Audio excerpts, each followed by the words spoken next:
ndikukimila mu easy. And big things I'm doing now, bigger things I'm writing out. Gade mukandikomerera mukwira ditenge nenge now. They know me from the bottom, yeah, they know me, yeah. I do this for my people, not for money, yeah. My enemies I wanna make it.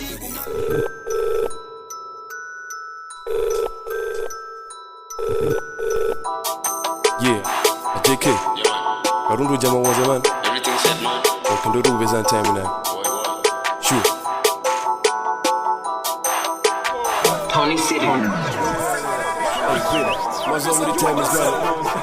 Yes, I be time now. Yeah.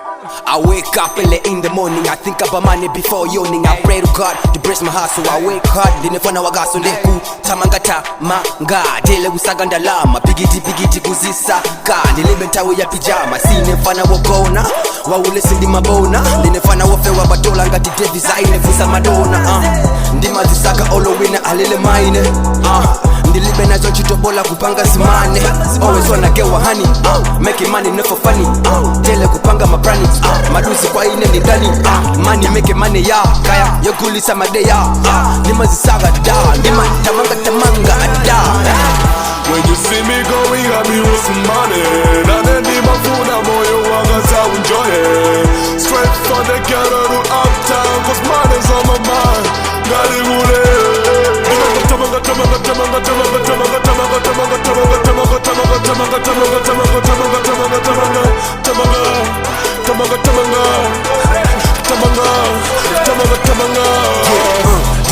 today.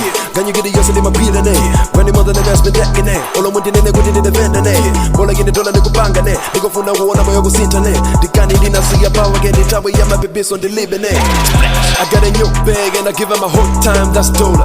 Tamanga got it hook, lay my my business, panga dollar. Got a small circle to avoid this niggas. Yeah, take a look at my gang, yeah, I know it's true. Every nigga got to do this. But those not other thing. And I trust my nigga when it got to business. I don't wanna be a broke, got stuff for this. Ladder down on my feet, not on my knees. I don't lean on my prayers, go slap sack. I've been better, fuck, I better not cursed. I got everybody mad at my skills. I don't care if I make it to the moon, cause everything around me is cash rules. when you see me going at me with some money, and then the mafuna moyo wanga sa enjoy it. Straight from the ghetto to uptown, cause money's on my mind. Got it with it.